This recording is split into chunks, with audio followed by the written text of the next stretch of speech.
برادران اسلام، السلام علیکم ورحمۃ اللہ وبرکاتہ۔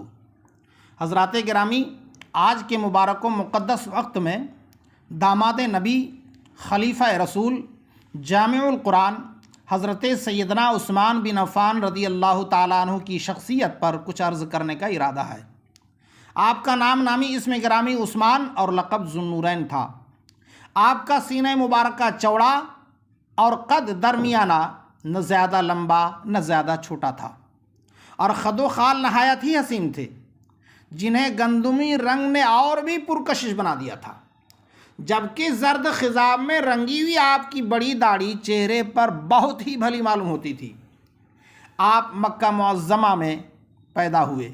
حضرات، تقریباً 1,24,000 یا کچھ کم و بیش 2,24,000 انبیاء کرام علی نبینا علیہ الصلاۃ والسلام نے اپنے قدوم میمنت لزوم سے اس دنیا کو مشرف فرمایا۔ وہ لوگ بھی صاحب اولاد ہوئے، لڑکے اور لڑکیاں بھی ہوئی۔ تو جن لوگوں کے ساتھ حضرات انبیاء کرام علیہم الصلاۃ والسلام نے اپنی صاحبزادیوں کو منسوب فرمایا، وہ یقیناً عزت و عظمت والے ہوئے، اس لیے کہ اللہ کے نبی کا داماد ہونا ایک بہت بڑا مرتبہ ہے جو خوش نصیب انسانوں کو نصیب ہوا ہے۔ مگر اس سلسلے میں جو خصوصیت اور جو انفرادیت حضرت سیدنا عثمان غنی رضی اللہ تعالیٰ عنہ کو حاصل ہے، وہ کسی کو نہیں۔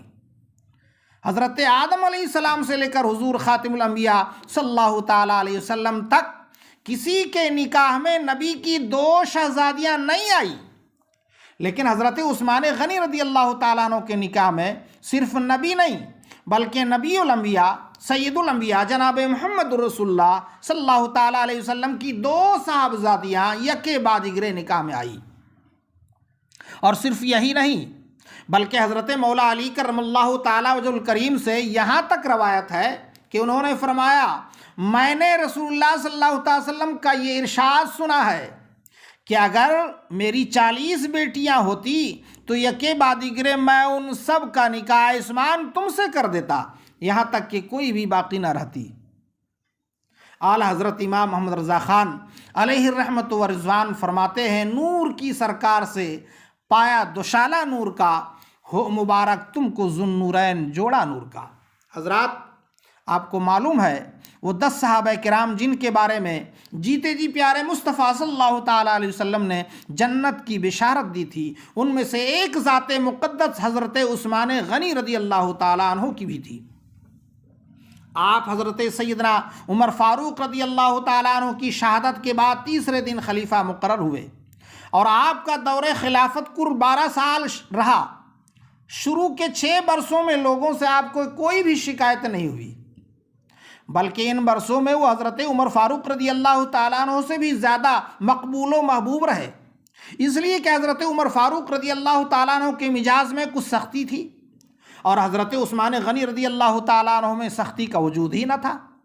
آپ بامروت تھے، لیکن پھر بھی آخر 6 برسوں میں بعض گورنروں کے سبب کچھ لوگوں کو آپ سے شکایت ہو گئی۔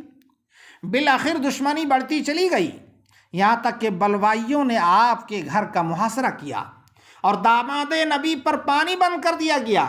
حضرت مولا علی کرم اللہ تعالیٰ وجہ الکریم نے حفاظت کے لیے اپنے دونوں صاحبزادے حسنین کریمین کو اور دیگر صحابہ کرام نے اپنے اپنے فرزندوں کو دروازے پر پہرہ داری کے طور پر تعینات کر دیا، تاکہ کوئی اندر جا کر حضرت عثمان غنی رضی اللہ تعالیٰ عنہ کو کسی طرح کا کوئی نقصان نہ پہنچا سکے۔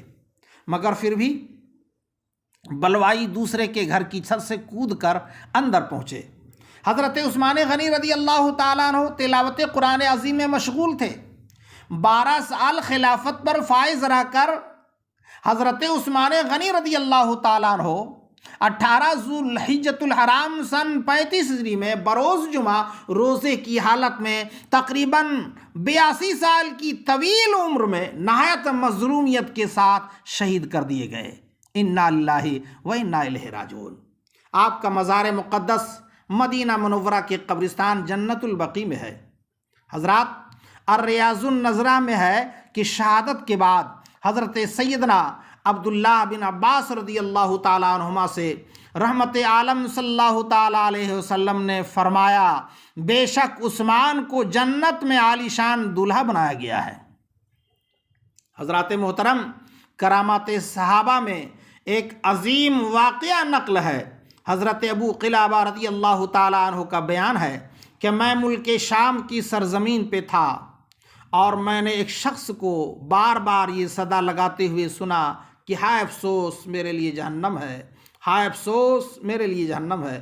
میں اٹھ کر اس کے پاس گیا تو یہ دیکھ کر حیران رہ گیا کہ اس شخص کے دونوں ہاتھ اور دونوں پاؤں کٹے ہوئے ہیں اور وہ دونوں آنکھوں سے اندھا ہے اور اپنے چہرے کے بل زمین پر اوندھا پڑا ہوا ہے اور بار بار یہی کہہ رہا ہے، افسوس میرے لیے جہنم ہے، ہائے افسوس میرے لیے جہنم ہے۔ وہ فرماتے ہیں کہ مجھ سے رہا نہ گیا اور میں نے اس سے پوچھا کہ اے شخص تیرا کیا حال ہے اور کیوں اور کس بنا پر تجھے اپنے جہنمی ہونے کا یقین ہے؟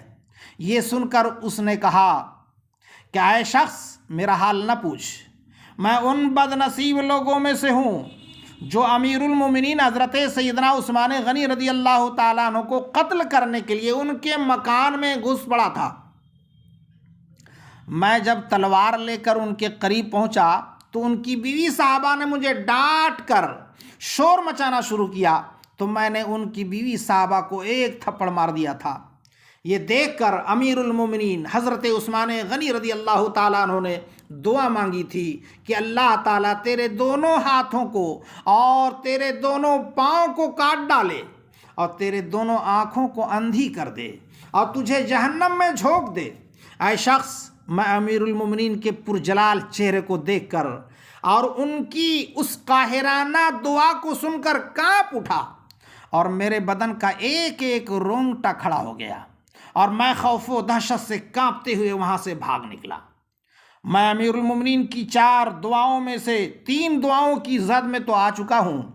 تم دیکھ رہے ہو میرے دونوں ہاتھ کٹ چکے ہیں، میرے دونوں پاؤں کٹ چکے ہیں، میری دونوں آنکھیں اندھی ہو چکی ہیں، اب صرف 4تھی دعا یعنی میرا جہنم میں داخل ہونا باقی رہ گیا ہے اور مجھے یقین ہے کہ یہ معاملہ بھی ہو کر رہے گا۔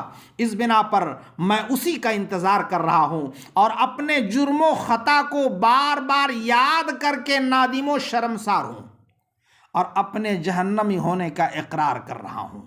حضرات، بہت عظیم شخصیت تھی حضرت عثمان غنی رضی اللہ تعالیٰ عنہ کی۔ اس شعر کے ساتھ میں اپنی گفتگو کا اختتام کرتا ہوں۔ ابر رحمت ان کی مرقد پہ گوہر باری کرے، حشر تک شان کریمی ناز برداری کرے۔ وآخر دعوانا ان الحمدللہ رب العالمین۔